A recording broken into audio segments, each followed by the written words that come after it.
Bonsoir à toutes et à tous et bienvenue dans cette nouvelle édition du journal. Il est 19 h. Merci de votre fidélité. Ce soir, nous serons accompagnés de Ben Zedaghi, le directeur général adjoint de Tama. Bonsoir.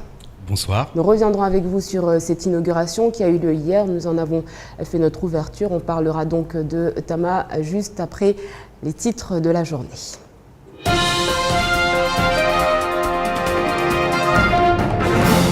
L'actualité, c'est ce témoignage, celui de ce jeune homme qui risque aujourd'hui de perdre l'usage de son œil gauche après son agression qui fait suite aux affrontements entre Mgombani et Cavani. Il était chez lui ce jour-là lorsqu'il se fait agresser par 10 individus selon les témoins sur place. Vous n'êtes sûrement pas passé à côté de ces ordures exposées à la vue de tous au marché de Mamoudzou à la sortie de l'amphidrome. Cela fait plus de 2 semaines que ces déchets traînent sur la voie publique, juste en face des vendeurs de poissons et des produits alimentaires. Les commerçants poussent aujourd'hui leur coup de gueule et indiquent avoir contacté la mairie à plusieurs reprises.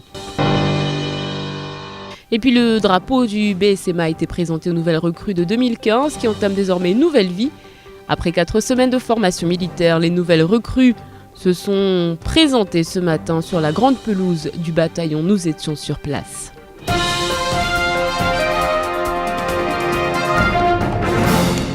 Dofir a de lourdes séquelles suite aux affrontements entre Mgombani et Cavani survenus il y a quelques jours. Ce jeune Cavanien pourrait perdre l'usage de son œil. Il était chez lui ce jour-là lorsque 10 individus ont pénétré à l'intérieur de sa maison pour lui infliger une correction.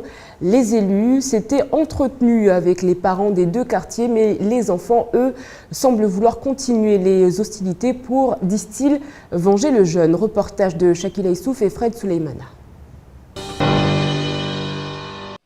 Marqué de la tête aux pieds par les chaînes de fer et roué de coups, ce jeune de Cavani ne comprend toujours pas la raison qui a poussé ses agresseurs à l'avoir autant torturé. Âgé de 15 ans, Dofir devait se rendre au collège de Mgombani ce lundi matin, mais son père lui a formellement interdit, de peur qu'il soit pris à partie dans les affrontements de Mgombani et Cavani. Mais malgré sa prudence, le malheureux s'est fait agresser vers midi par une dizaine de jeunes. Ils sont entrés à son domicile et l'ont frappé sans relâche. Il est rentré chez moi, j'étais dormir, après il a poussé la porte. Dès qu'il est rentré, il m'a rien demandé, il m'a juste demandé mon nom. J'ai dit, après il m'a chopé, il m'a sorti tous dehors. Après il m'a commencé à frapper. Moi je n'ai pas pensé sur les gens qui font le bagarre, moi je n'étais même pas là. Après je pense que la violence il s'arrête parce que si ça continue comme ça, tout le monde dit va tuer tout le monde. Armés de chaînes, de couteaux et de chombo, ces individus sont entrés chez une autre victime qui a heureusement pu quitter sa maison avant leur arrivée. Une jeune femme qui n'aurait même pas d'enfants scolarisés au collège.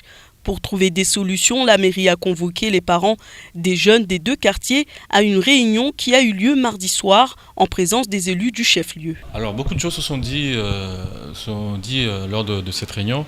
Il a été question de la responsabilité des parents. Comment se fait-il que des enfants, puisque c'est le cas, mineurs, se retrouvent à des heures tardives, dehors, à l'extérieur, souvent armés, à l'affût de n'importe quelle cible pour l'agresser. Donc les parents ont demandé à ce qu'on puisse faire en sorte que ces jeunes ne soient pas à l'extérieur à ces heures-là. Donc il sera question de limiter la circulation des mineurs à des heures tardives. Le commissaire du commissariat de Mamoudzou a fait mention de l'arrêté qui a été publié par le préfet limitant la vente d'alcool à des heures tardives. L'ensemble des acteurs chargés de la jeunesse semblent vouloir prendre en main cette jeunesse mahoraise en manque d'autorité et d'identité, mais la vengeance semble dépasser. Il s'agit là d'une véritable bombe à retardement. Pendant ce temps, la police, les riverains, les parents et les enseignants font preuve de la plus grande vigilance. Ben Zedaghi, on est en plein dans l'actualité, ces phénomènes de violence entre jeunes, ces mineurs qui sont parfois violents, on l'a vu avec ces images. Qu'est-ce que vous ressentez quand vous voyez ça ? quelque chose d'un peu de l'ordre de la tristesse de voir une jeunesse au potentiel énorme agir de la sorte. Mais c'était déjà, en tout cas Tama et le sénateur Tani le disait, notre président, depuis très longtemps, c'est que il avait des propos assez prophétiques en la matière, puisqu'il disait déjà il y a 10 ans, si on ne s'occupe pas de cette jeunesse, elle s'occupera de nous. Et déjà les jeunes sont en train de s'occuper d'eux. Ça pose un certain nombre de questions à l'ensemble de la société mahoraise sur la capacité de chacun, mais aussi de tous, à pouvoir traiter de ce phénomène. Au-delà de l'aspect spectaculaire qu'il peut avoir, parce que les images de ce jeune blessé de manière sont insupportables, et il faut à mon avis que tous, l'affaire de la violence chez les jeunes, elle est inhérente, comme l'indiquait très bien le journaliste dans le reportage, à une question identitaire, à une question de recherche de soi, dans l'espace public, dans le rapport à l'autre, etc. Et les professionnels qui interviennent à Tama nous disent, ces adolescents, par exemple au travers de notre maison des adolescents, disent que ces jeunes sont vraiment, véritablement dans cette quête, à la fois dans le refus d'une société traditionnelle, et en même temps dans une recherche identitaire, dans une modernité qu'ils arrivent peu à lire. Une aspiration à la métropole, mais à 10 000 km, cette lecture, elle est un peu biaisée. Aujourd'hui, on en a parlé de cette inauguration en grande pompe, il faut le dire, beaucoup de personnalités du monde de la justice, des élus, le conseil général, la mairie de Mamoudzou. Est-ce que aujourd'hui, c'est parce que tout le monde se sent un peu dépassé qu'on a besoin de se regrouper auprès d'une structure qui a fait ses preuves, j'ai envie de dire. C'est vraiment un constat ce matin quand on voit ce qui se passe, ce qui est en train de se passer? Alors, oui et non, mais en même temps, cette structure qu'on a inaugurée hier, qui est le Dagotama, sur la commune de Mamoudzou, dans le village de Tsunzu 2, j'ai envie de dire, s'inscrit dans une ordonnance qui est ancienne, qui n'est pas une solution au phénomène nouveau, puisqu'elle s'inscrit dans le cadre de l'ordonnance de 1945, dont on fête la 70e année lundi. Vous voyez, donc ça s'inscrit dans une tradition longue de la société française qui consiste à dire que un jeune qui est délinquant ne l'est pas définitivement. Et en général, lorsqu'il vient de commettre un délit, c'est-à-dire qu'il vient de signifier à la société qu'il vient de rompre les règles sociales, eh ben on le condamne à réussir. Et le Dagotama, pour 12 places, a été inauguré hier comme un symbole de cette réalité-là sur l'île. C'est pas la solution pour tout.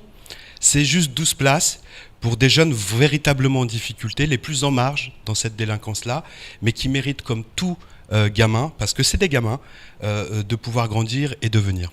Qu'est-ce qui se passe quand ces jeunes intègrent justement cette maison? Parce que Dagon, on rappelle que ça veut dire maison.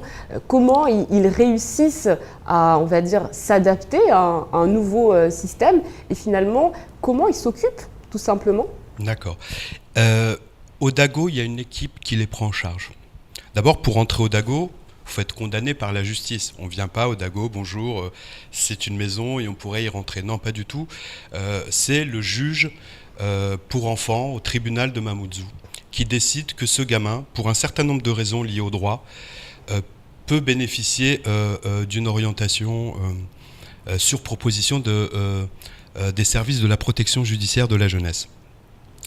Et c'est quand il se trouve dans cet établissement pour pouvoir, avec des objectifs éducatifs extrêmement précis, qui sont évalués par le juge et par les services de la PJJ, le jeune est encadré par une équipe de 20 personnels, de 20 professionnels, dans une équipe pluridisciplinaire avec des psychologues, des éducateurs spécialisés, des éducateurs techniques, des instituteurs,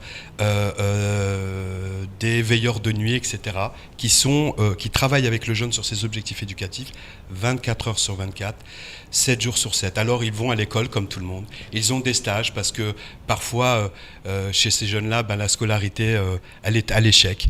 Donc on construit ce qu'on appelle des parcours individualisés. Mais le rythme, il est comme celui d'un enfant normal. Et c'est pas parce qu'on commet l'innommable ou l'exceptionnel dans une vie qu'on n'a pas le droit à une normalité dans l'existence. Tama, c'est le dernier recours, la dernière chance finalement pour ces jeunes de pouvoir se réinsérer? Souvent c'est le cas. Tama, par exemple, c'est Je vous donne des chiffres de 2013, les chiffres de 2014, je ne les ai pas encore à ma connaissance, mais c'est 15 dispositifs. C'est 15 000 bénéficiaires sur l'année 2014, tous secteurs confondus. C'est plus de 8 800 mineurs pris en charge. Et c'est souvent le recours ultime.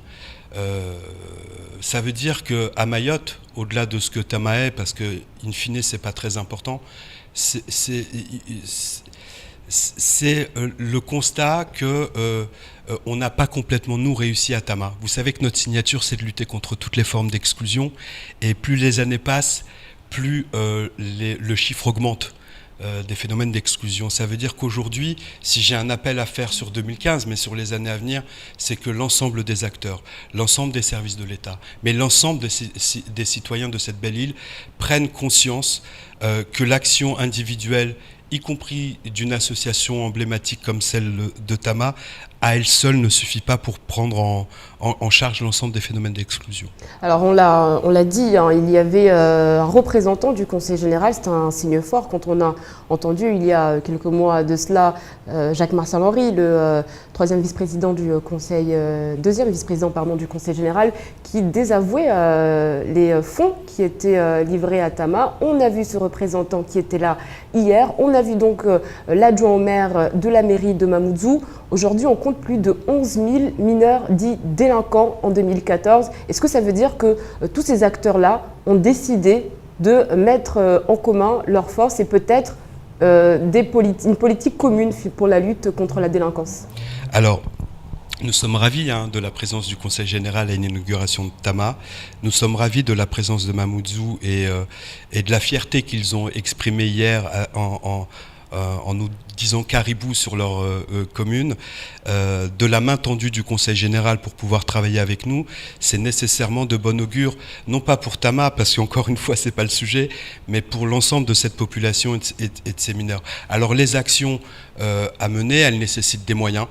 Les actions et les solutions à créer, elles nécessitent une collaboration et une implication de tous, mais bien sûr que c'est de bon augure.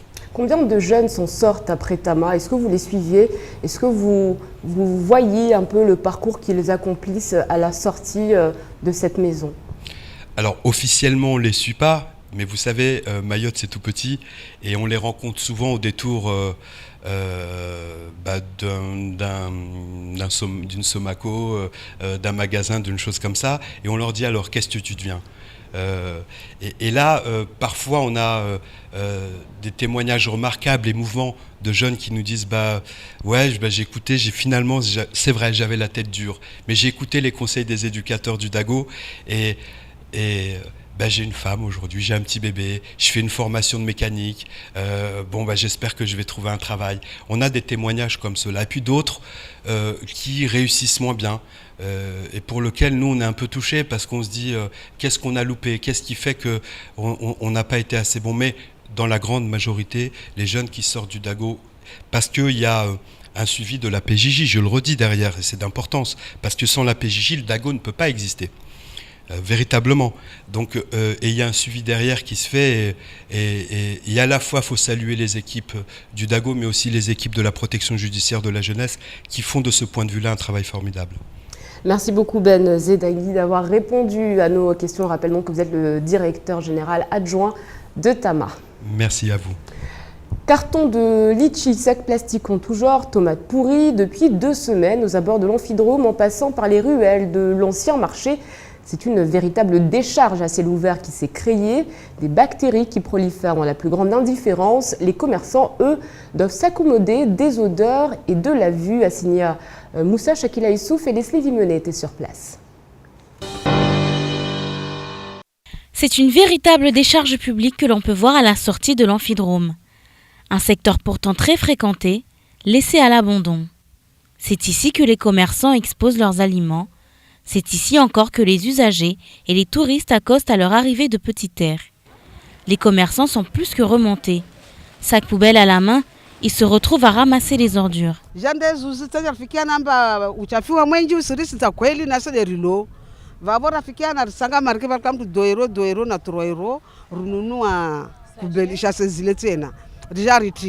wakatiracher lishivale mba labda maruono mba maana yale kayarengwa debukarahisujuhule mba yaswatambisha si haki ehe risijidahirwa si amane si haki lewo kamemwa si renda risijitahidi amane bali mtu mmoja sijitahidi be wengine hao kwa sijitahidi wantu waloma lijuna wananyatu wakalte wankarsijina na taluha wao lewo wasivira la shufanya zinsama wasirloha de hunu amane derijwa wostongozilo hunu amane lewo wenyo kavenze nsama. Qui jette quoi? Qui ne fait rien?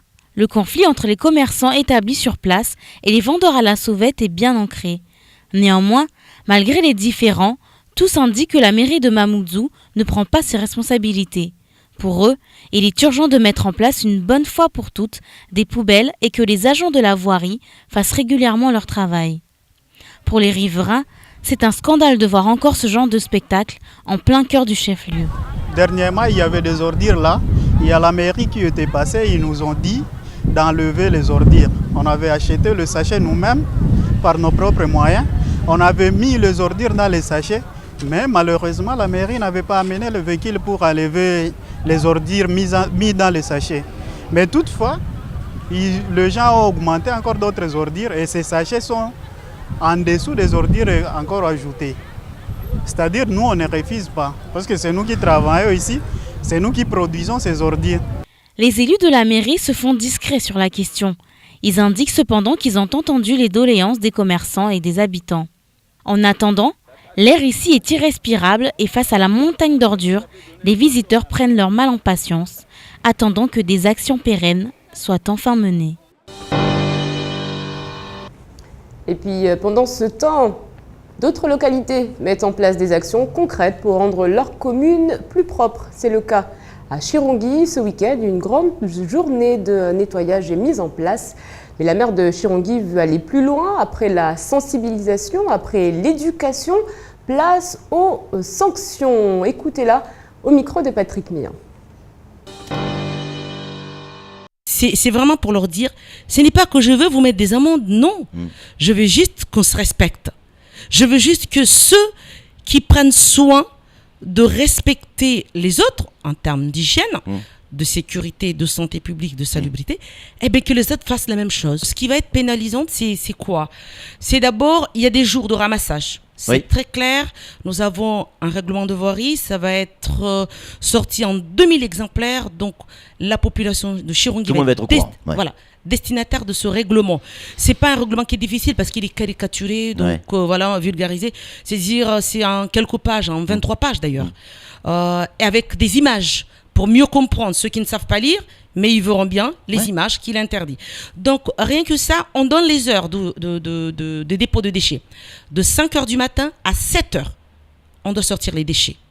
Entre 5h du matin à 19h à 7h du matin, j'ai pas dit 19h. Entre 5h et 7h du matin. Entre 5h et 7h du matin. On sort les déchets. On sort les déchets. D'accord. Nous, après, derrière, on prend le relais, on les ramasse. À partir de là, on ne doit plus voir des déchets. Donc, c'est ceux qui vont déposer des déchets après 7h. Ceux-là, ils risquent une amende? Ah, ceux-là, ils risquent. Ceux-là, ils risquent parce que ça veut dire qu'ils ne respectent pas les autres. Les autres ont sorti leurs déchets entre 5h du matin et 7h du matin. Pourquoi lui, il vient les sortir à 9h? Voilà, Rokia Alhaji ferme sur la question de la propreté. Puis sachez que durant le mois de janvier, le public scolaire bénéficiera d'activités en lien avec cette journée afin qu'ils puissent s'approprier la question et en être les ambassadeurs auprès de leur famille. À Mayotte, la scolarité des enfants handicapés n'est pas une mince affaire. Manque de moyens, de places, de personnel qualifié ou encore liste d'attente interminable. Une situation qui est difficile à gérer pour les parents et elle risque aujourd'hui de s'aggraver. À Kaweni, la PPF qui assure la scolarisation d'une quarantaine d'adolescents fermera ses portes à la fin de l'année scolaire.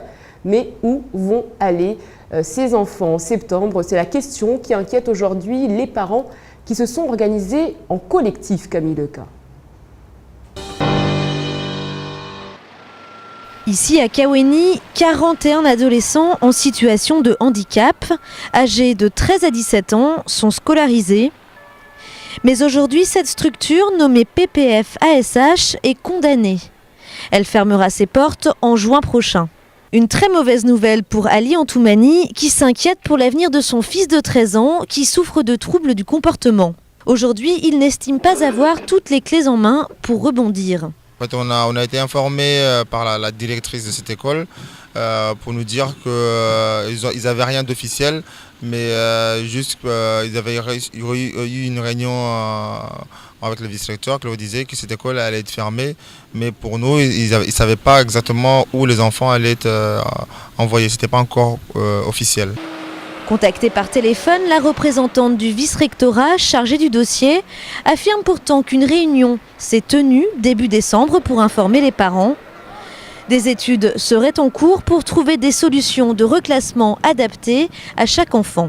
Pour mieux comprendre les raisons de cette fermeture, il faut aussi savoir que le PPF est une structure qui ne dépend pas du droit commun. Elle n'est donc plus habilitée à fonctionner depuis son application sur le territoire le 1er janvier 2014. Si Ali Antoumani admet cette explication, il craint que la scolarisation des enfants en situation de handicap se dégrade.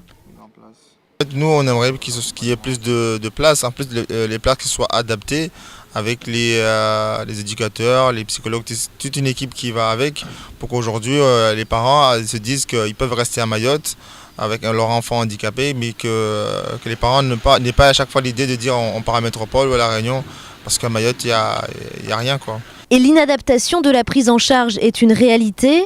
Selon un rapport de l'IRTS publié en 2014, sur les 835 orientations scolaires décidées par la Maison des personnes handicapées entre 2011 et 2013, 36% étaient établis par défaut. Par défaut de place en institut médico-éducatif pour les enfants déficients intellectuels ou encore par défaut de place en hôpital de jour pour les enfants souffrant de troubles du comportement. Des chiffres qui pourraient malheureusement être gonflés par la fermeture du PPF ASH de Kaweni. 3 semaines après les attentats à l'encontre du journal satirique Charlie Hebdo, le gouvernement a décidé de prendre le taureau par les cornes avec cette campagne choc intitulée Stop Djihadisme, une vidéo qui a pour but de sensibiliser les jeunes qui sont influencés par le mouvement des terroristes. Shakila Issouf et Leslie Vimolet. Sont diffusés. J'ai pensé que ça pouvait passer un message aux personnes, que c'était un message pour les jeunes, voilà. Après, l'impact, je ne sais pas s'il est mesurable, mais bon, c'est déjà un message passé. C'est pas nécessaire d'aller dans le djihad, d'aller combattre pour représenter le musulman. Parce que c'est pas ce qui est écrit dans notre Coran. Les jeunes Mahorais, eux, ils sont convaincus qu'aller se battre, ça résout la situation. Mais il faut d'abord en parler, après résoudre. Mais la violence, elle ne résout rien, quoi. Il y a des jeunes, s'ils vont à la djihad, ils voient ça quand ils vont revenir. Parce que s'ils reviennent, ils vont se dire que finalement, se battre, ça fait rien. Donc la djihad, pour moi, ça ne sert à rien. Aller mourir pour rien. Le clip est interdit aux moins de 12 ans, avec en fond des images de propagande djihadiste et la réalité tout autre, avec des hommes crucifiés, des cadavres, une campagne qui ne laisse pas indifférents les jeunes. Je ne m'y attendais pas, choqué, donc c'est très très émouvant comme vidéo. Il faut que je fasse campagne aussi auprès des jeunes aussi de ma cité. Voilà, puisqu'on n'est pas... On n'est pas en guerre, là. On n'est pas en guerre du tout. L'islam, c'est la foi, c'est la paix, mais c'est pas la guerre. C'est pas la guerre contre la démocratie, non, au contraire. Annoncée par le Premier ministre, cette campagne lutte contre le recrutement djihadiste en France. Et si comme arme contre la radicalisation de l'islam sur Internet, l'État choisit de répondre par les mêmes armes et fait appel à la sensibilisation et à la conscience humaine des internautes, le remède aujourd'hui face à l'appauvrissement de l'esprit reste le dialogue. En quelques instants, on ira du côté de Combani. En attendant, il est l'heure de faire un tour d'horizon de l'actualité en bref dans votre journal.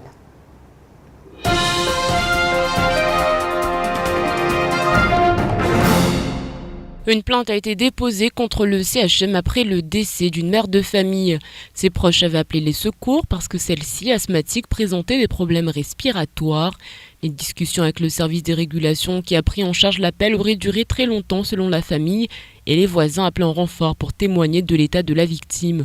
Finalement, il a été demandé à la famille de conduire la malade à l'hôpital en l'absence d'ambulance disponible en petite air. Ce sont encore les voisins qui ont été sollicités. Mais au cours de la route, l'état de la patiente s'est encore dégradé. Elle s'est éteinte avant d'avoir pu être prise en charge. Le fils a saisi la justice, une enquête a été ouverte. Il serait ainsi reproché au service régulation du CHM de ne pas avoir pris la mesure de la gravité des symptômes qui avaient été décrits. Nous évoquons hier la constitution d'un collectif pour soutenir IBS. Le préfet Seymour Morsi a accusé réception hier matin d'une pétition réunissant non pas 30 entreprises du BTP, mais une soixantaine. Le collectif affirme ainsi qu'en cas d'arrêt brutal des activités du groupe Hold Invest à Mayotte, les entreprises signataires subiraient nécessairement des effets collatéraux. Le BTP va mal, il s'agit d'un nouveau support des entrepreneurs locaux pour défendre leurs intérêts. Ils réclameront prochainement le carburant détaxé. Gérard Yeselnik, inspecteur de la concurrence, de la consommation et de la répression des fraudes, est nommé responsable du pôle concurrence, consommation, répression des fraudes et métrologie au sein de la DIECT Mayotte à compter du 1er février. Il devient ainsi le nouveau patron de la DGCCRF. Il n'en est pas à son premier séjour à Mayotte. Il était déjà en poste il y a quelques années et s'est fait remarquer notamment pour son action durant les 47 jours de manifestation contre la vie chère en 2011.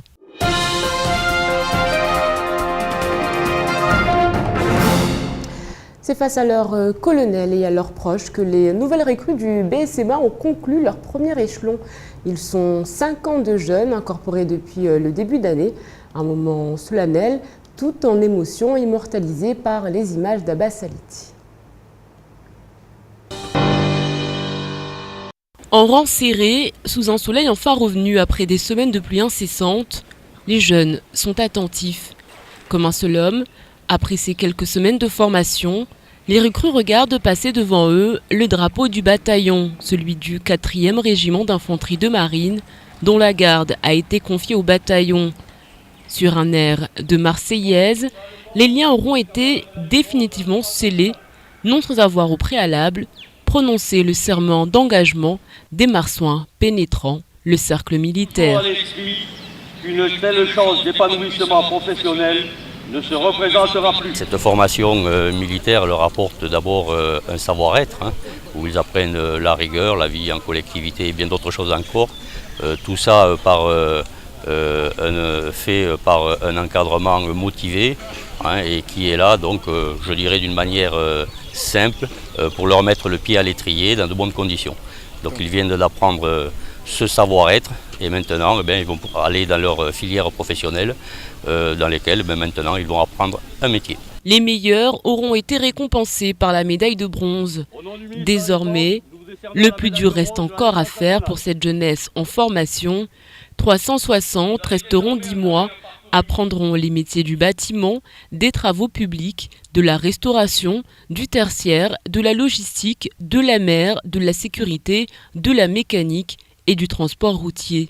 J'ai ma fille qui est là, donc ça me fait penser, parce que moi j'étais déjà passé ici en 92, je suis du contingent 92-08, donc ça me rafraîchit la mémoire quand je regarde ce beau monde qui est là. Donc je pense à tout ce que j'ai vécu ici dans l'année 92. Chaque année, 85% des recrues parviennent à l'insertion. 18,5% des effectifs sont des femmes. Un succès insolent qui incite tous les ans près de 3500 personnes à Mayotte à vouloir intégrer les rangs du BSMA, où il n'y a malheureusement que 500 élus.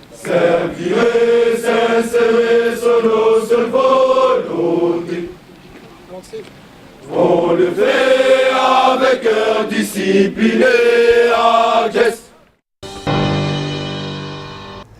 Voilà, c'est la fin de cette édition. Merci à vous de l'avoir suivi. Dans quelques instants, la météo d'Ornella Perrine, suivi du journal en maoré et du temps de parole. Et puis, nous souhaiterons demain une bonne fête à Félix, nous on se retrouve tout simplement demain pour un nouveau journal. Kwahiri à tous.